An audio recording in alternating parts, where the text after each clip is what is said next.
Have you ever walked into a place you belonged, paid for, earned the right to be in, and still felt the weight of someone else's assumption, pressing down on you before you even opened your mouth? Jordan Adeyemi had felt that weight before. He knew its shape. He knew how it settled between the shoulder blades, quiet and familiar, like an old scar that remembered every winter. He was 42 years old, the founder and chief executive officer of ClearPath Technologies, a Toronto-based software firm that had spent the last 11 years building the infrastructure that powered half of Canada's private healthcare billing networks. He wore a grey merino pullover, dark trousers, and a pair of clean white sneakers. No watch, no assistant. One carry-on and a leather portfolio he had owned since his second year at university, battered at the corners and soft from years of use. He was not the kind of man who walked into rooms announcing himself. His mother, Adeyemi, had raised him in Scarborough with the belief that a person's presence should be enough. "You do not need to perform importance," she used to tell him, standing at the kitchen counter in her nurse's uniform at 6 in the morning. Real importance does not need a costume. Jordan carried those words the way some men carry wallets. He had arrived at the Park Regency Hotel in downtown Vancouver at just after 4 in the afternoon on a Tuesday in March. The lobby was pale marble and warm light, the kind of space designed to make people feel held by money. A pianist played something muted and classical near the far wall. A bellman in a dark uniform moved a trolley of luggage through the glass doors with efficient grace. Jordan had stayed at this hotel twice before. He had a reservation for the Harbour Suite, booked 6 weeks in advance by his assistant, Priya, who had confirmed the booking 3 times because Jordan was speaking at the Pacific Health Innovation Summit the following morning and needed a space quiet enough to review his notes without interruption. He approached the front desk. There were 2 staff members behind the counter. The one on the left, a young man whose name tag read Kevin, 26, was finishing a call, his headset cord spiraling toward the floor. The one on the right was a woman named Sandra Olson, 38, assistant front desk manager, dressed in the hotel's charcoal blazer with her auburn hair pulled back into a tight knot. She looked up from her screen when Jordan reached the counter. Her eyes moved over him the way eyes sometimes do when a person's appearance does not match the environment they have entered. It was not a long look, it was a calibrating look. "Checking in?" she asked. "Yes," Jordan said. "Adeyemi, Jordan Adeyemi." Sandra typed the name into the system. Her fingers paused. She typed again, slower. "Could I have your credit card and ID, please?" Jordan placed both on the counter. Sandra looked at the ID, then at the screen, then at the ID again. Something shifted in her posture. She pressed her lips together in the way people do when they are deciding whether to say something that will require a follow-up. "Mr. Adeyemi," she said, her voice lowering without fully going quiet. "I'm showing a reservation here, but it looks like there's a flag on the Harbour Suite." Jordan waited. The suite was also requested by another guest this afternoon, a long-term member of our Prestige Club. She's been a guest here for many years. Her name is... Sandra glanced at the screen, Constance Belair. Jordan said nothing. He had learned long ago that silence was a more powerful response than confusion. "She called this morning," Sandra continued, "and indicated that she always stays in the Harbour Suite when she's in Vancouver. We were wondering if you might be comfortable with one of our premium rooms instead. The Lakeview King, for example, is an excellent. I booked the Harbour Suite 6 weeks ago," Jordan said. "My assistant has the confirmation number if you need it." Sandra's smile stayed professional, but something behind it went careful. "Of course. I just wanted to see if there was a way we could accommodate everyone." "There is," Jordan said. "Honor my reservation." A pause stretched between them. Kevin had finished his call and was now watching from the corner of his eye while pretending to review a document. A couple checked in at a second terminal farther down the counter without event. Sandra touched her earpiece. Let me just speak with my supervisor." She stepped back and turned slightly, her voice dropping to a murmur. Jordan looked ahead at the marble wall behind the desk. It had the hotel's crest embossed in gold, a heron standing in calm water. He thought of the summit the next morning. He had 40 minutes on stage, and a presentation he had revised 5 times. He thought of Priya's voice on the phone that morning saying, "You're going to be great, Jordan. Just don't forget to breathe before the first slide." He had not come to Vancouver for this. Sandra returned. "Mr. Adeyemi, I want to be transparent with you, Mrs. Belair checked in this afternoon and has already been assigned to the harbour suite. She's settled in. Given that she is a long-standing member at the prestige level, we were hoping. She was already given my room?" Jordan said. Sandra blinked. "The suite was. It was booked under my name," Jordan said, "for 6 weeks. And your team assigned it to someone else." A second person emerged from the back office. This was David Croft, 44, the hotel's front desk manager, tall, with silver at his temples and the particular walk of a man who had navigated 1,000 uncomfortable conversations and believed his calmness was the same thing as fairness. "Mr. Adeyemi," David said, extending a hand. "I'm David Croft. I manage the front desk operations here. I understand there's been a bit of a mix-up." Jordan shook the hand once. "There hasn't been a mix-up. There's been an error on your part. My suite was given to someone else." David's expression remained pleasantly controlled. "What we're hoping is that you might find the Lakeview King just as comfortable. It's actually on a higher floor, and the view of the mountains at this time of year." "I need a suite," Jordan said. "I have a speaking engagement at 8 tomorrow morning, and I have materials that need a dedicated workspace. That is what I reserved. That is what I paid for." David nodded slowly, as if processing a reasonable concern that he nonetheless intended to dismiss. Completely understandable. "The thing is, Mrs. Belair has already unpacked, and given her history with the property, relocating her would create a very difficult situation. She unpacked in the room I booked, inadvertently. Yes, I understand how that looks." "How does it look?" Jordan asked. The question was not rhetorical. He asked it calmly, with a kind of precision that made the question itself feel like it was pressing a button David had not expected to find. David's smooth expression shifted slightly. "I only mean that. A guest checked in without a confirmed reservation for this specific room was given that room over a confirmed booking, and now I'm the one being asked to accept the alternative." Jordan paused. "I'm asking how that looks, from where you're standing." The lobby pianist moved into something slower. The bellman had disappeared through a side door. Kevin had stopped pretending to review the document and had simply gone still. David leaned slightly forward, lowering his voice. "Mr.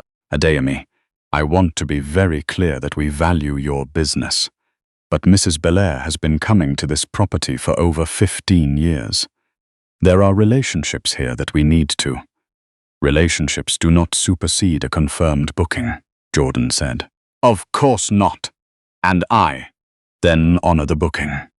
David inhaled slowly through his nose. This was the part of his job he had practiced until it looked effortless, the moment he needed to suggest that the reasonable person in the conversation was the one causing difficulty. "Sir, I don't want this to become confrontational." That word.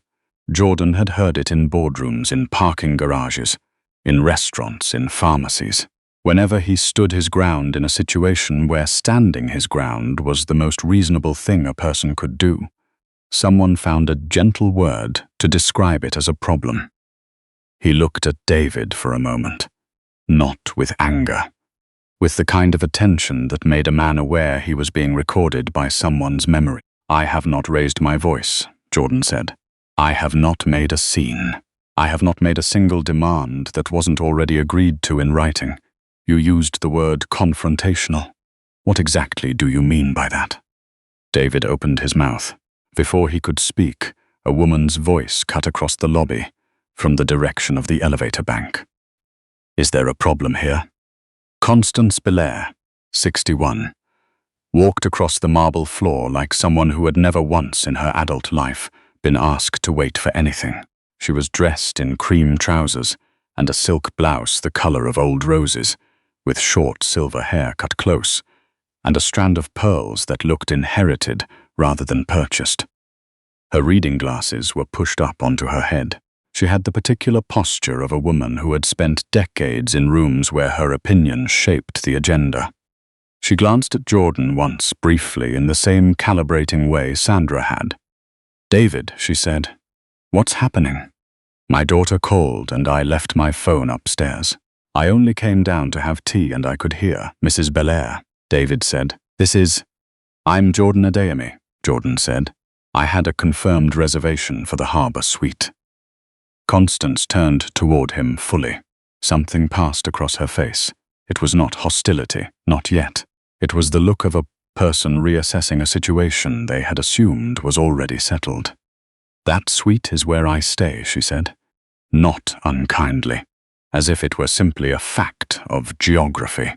The way some people say this is my lane on the highway without understanding that a lane is only yours when you're in it. "Your preference and my confirmation aren't the same thing," Jordan said. Constance's chin lifted.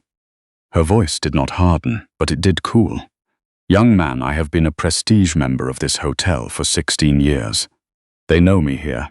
I don't think you understand quite how these situations tend to get resolved." There it was. Not malice, exactly. Something older than malice. The comfortable certainty of someone who had moved through the world and rarely been told that certainty had edges. "I understand completely," Jordan said. "The room was booked under my name. That is a legal contract. The fact that it was given to someone else before I arrived is the hotel's error, not mine, and the solution is not for me to accept a different room." Constance turned to David. "David, sort this out, please." David straightened. "Belair, why don't we get you a tea in the Meridian Lounge, and I'll come speak with you in a few minutes once." "I'm not going to the lounge," Constance said, sharper now. "I've unpacked. My clothing is already in the closet. I am not moving to another room because of a scheduling misunderstanding." "It was not a scheduling misunderstanding," Jordan said. "The hotel gave you my reservation." Constance turned to him again, and this time her voice carried the particular frost of someone who had decided warmth was no longer required. "I don't know what you're trying to accomplish here, but I can promise you I have been coming to this hotel since before it was renovated, and the relationship that I have with this property goes well beyond a confirmed booking," Jordan said. The lobby was quiet. A woman near the tea station had paused mid-pour. Two men in suits had stopped talking near the revolving doors and were watching from a distance with the stiff neutrality of people who could not decide whether to help or simply remember everything accurately.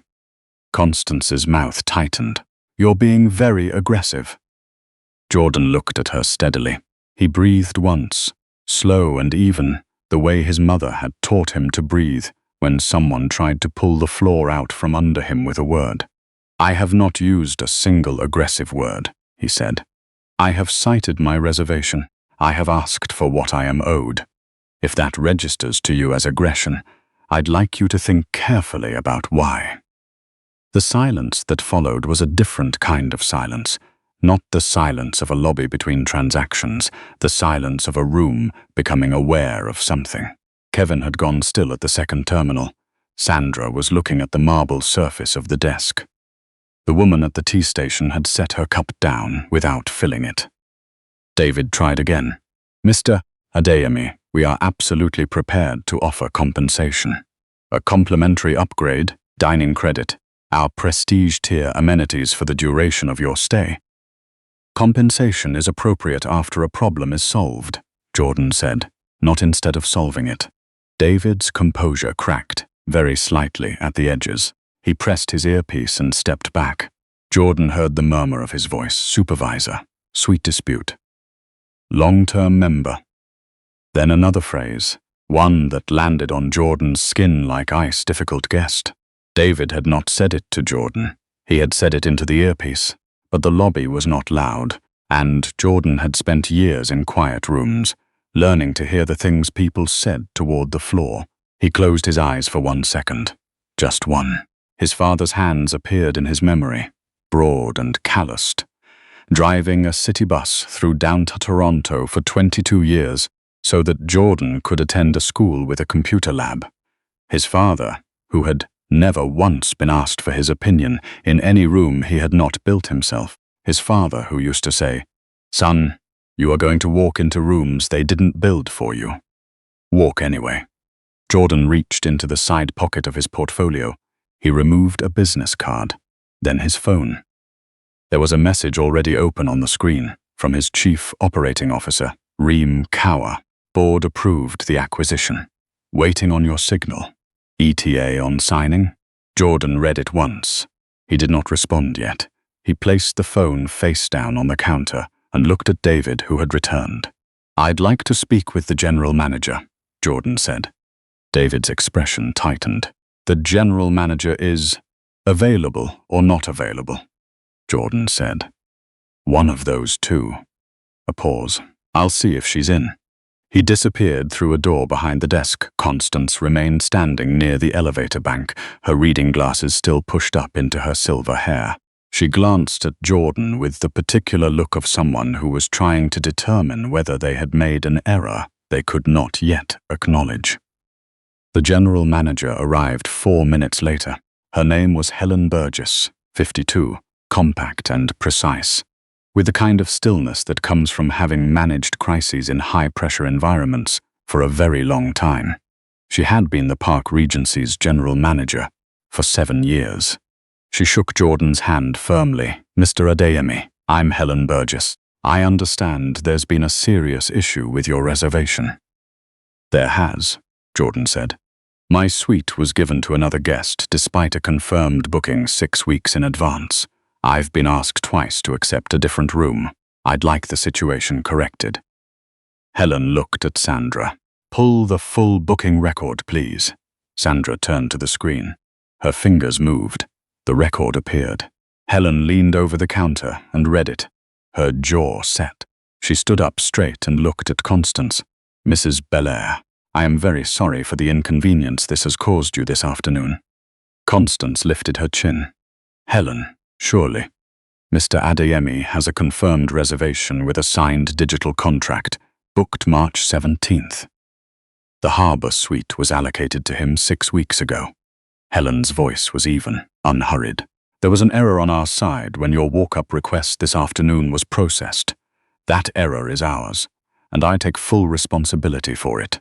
But the suite belongs to Mr. Adeyemi." A short silence. "I have unpacked," Constance said. "I know. Our team will assist you with repacking and offer you the Ridgeline suite on the top floor, which is the same square footage, the same amenities, and, I want to be direct about this, the same rate as a gesture of our sincere apology." Constance's face cycled through several things rapidly: indignation, disbelief, calculation, and finally, something that might have been embarrassment, but would later be reframed in her memory as magnanimity. "This is not the way I'm accustomed to being treated here," she said. "I understand," Helen said, "and we will speak further about that. But the right thing, right now, is to correct the error." Constance looked once more at Jordan. He did not look away. There was no triumph in his face. There was only the patient, quiet attention of a man who had been standing on solid ground all along and had simply been waiting for everyone else to notice. Constance turned and walked back toward the elevator. Her heels were precise on the marble. A bellman materialized from somewhere near the luggage room and followed her without being asked. Helen Burgess turned to Jordan. "Mr. Adeyemi, I owe you an unreserved apology. The way this was handled from the moment you arrived was wrong. I'll be reviewing the full sequence with my team." Jordan looked at her. "I appreciate that," he said. "Before I go up, I'd like you to understand something." "Of course." Jordan set his business card on the counter in front of her. Helen looked at it. Jordan Adeyemi, founder and CEO, ClearPath Technologies. Below it in smaller type, Strategic Technology Partner, Healthbridge Canada National Network. Helen's eyes changed, not with shock, but with the particular recognition of someone who had just understood the full weight of an object they had been holding carelessly. Clearpath, she said. Yes. Helen knew the name. The Park Regency was part of a larger hospitality group that had, 18 months earlier, licensed Clearpath's patient privacy compliance software for a partnership with the medical tourism division. It was a mid-sized contract, but it sat within a larger negotiation, a full-service digital infrastructure deal that the hospitality group's parent company had been in talks about for 3 quarters. We are currently in active discussions with Meridian Hospitality Group, Jordan said, about a contract that would cover data management systems for 18 properties across British Columbia and Alberta. Those discussions are scheduled to continue next Wednesday. Helen Burgess did not move for a moment. I want to be clear, Jordan said. I did not come here to leverage a business relationship. I came here to check into the room I booked. But you should know that what happened today will be part of the conversation I have with my board before next Wednesday. Helen exhaled slowly. I understand. Good, Jordan said. Then let's make sure the incident is documented accurately, because what I'd like is not an apology from the company. What I'd like is for your team to understand why this happened, so it doesn't happen to the next person who walks in here without a business card. Something shifted in Helen Burgess. Not fear, exactly. More like clarity. The kind that arrives when someone articulates a truth you have been managing around for so long it began to feel like weather. Unavoidable, impersonal, rather than a choice. She turned to David, who had been standing 3 feet away, in the kind of stillness that follows the realization that every decision you made in the last 20 minutes is now visible under a light you did not switch on. David, she said, I want a full written account of the exchange since Mr. Adeyemi arrived. Your account, Sandra's account, and a time-stamped log from the system. On my desk tonight. David nodded without speaking. Helen turned to Sandra. Sandra's face had gone the color of the marble behind her. Sandra, Helen said, you had the booking record in front of you. Yes, Sandra said, and you still suggested Mr. Adeyemi take a different room. A pause. Mrs. Belair is a Prestige member. You thought his confirmed reservation was negotiable, Helen said. It was not. We'll speak properly tomorrow. Sandra looked at the counter. She did not look at Jordan. Jordan looked at her, though. Not with anger. With a kind of steady attention that Sandra would think about later, lying awake in her apartment in Kitsilano, replaying the afternoon, and arriving at an understanding she had been a few hours away from for most of her adult life. Helen personally escorted Jordan to the harbor suite. In the elevator, she said very little. She said she would comp his first night. She said a written apology would be on his desk before dinner. She said the incident would be reviewed at the staff meeting the following morning before his summit presentation. Jordan thanked her for each thing once and did not perform gratitude for any of it. When the elevator opened on the 8th floor and they walked down the corridor to the suite, Helen opened the door and stepped aside. The room was exactly what had been described in the booking. Harbor view. Separate workspace. Afternoon light still catching the water in long, flat lines of gold. Constance Belair's luggage was gone. The closet stood empty. The workspace had been cleared and reset. Someone had placed a single orchid on the desk that had not been there in the original room photographs. Jordan set his carry-on by the door. He stood at the window for a moment and looked at the harbor. A container ship was moving very slowly toward the inlet, enormous and patient. He thought about his mother. He thought about the morning she had come home from a night shift at the hospital, sat down at the kitchen table still in her scrubs, and said to him. He had been about 14, doing homework at the table. She had said, Jordan, people will see your skin before they see your name, and some of them will see your name before they see your work. But your work will outlast all of them. Keep building. He had been building for 22 years. He set his portfolio on the desk, opened his laptop, and pulled up the presentation for the morning. He reviewed the first slide.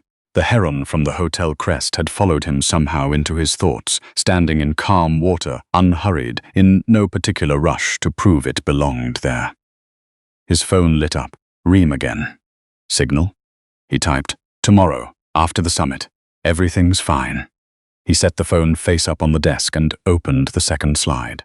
Downstairs, David Croft sat in the back office with a blank incident report form in front of him, and a pen he had not yet uncapped. He stared at his own name at the top of the form for a long time. In the Meridian Lounge, Constance Belair sat at a corner table with a pot of chamomile tea she had not touched. She was looking at her phone, at a message from her daughter asking how the hotel was. She had not yet typed a reply. The words she had said upstairs, the ones she had meant to sound like authority, and had instead sounded like something older and smaller, kept returning to her in pieces, the way a thing sounds different the second time, once you've heard yourself say it clearly. She picked up the cup, set it down, picked it up again. At 8:47 the next morning, Jordan Adeyemi walked onto the stage at the Pacific Health Innovation Summit and spoke for 40 minutes about the intersection of data systems and healthcare equity. He spoke about the difference between access and presence, about the difference between technology that processes people and technology that actually sees them.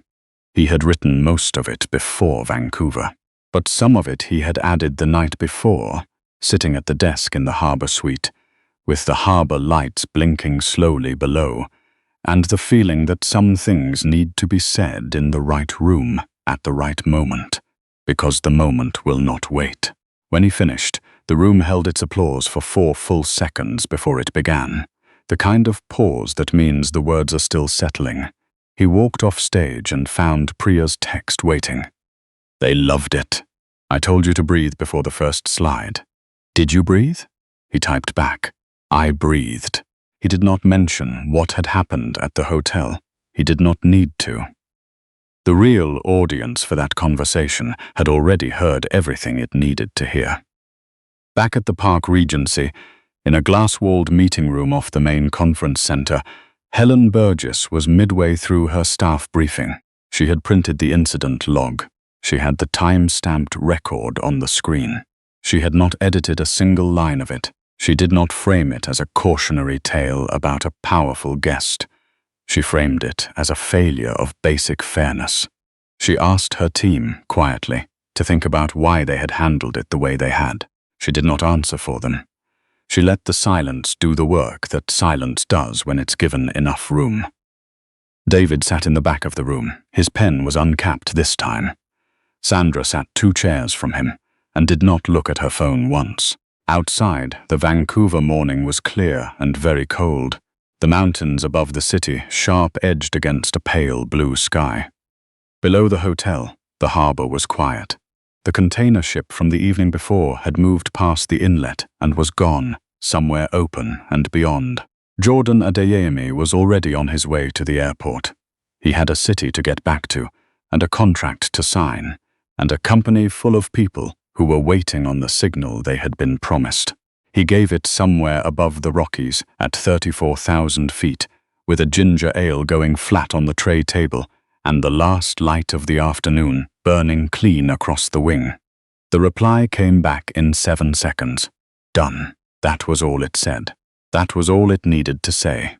He put the phone away and looked out at the mountains below, massive and quiet and indifferent to everything that had happened beneath them. And he thought, this is the part they never show you, not the moment you win. The moment after, when everything is ordinary again, and that is exactly enough.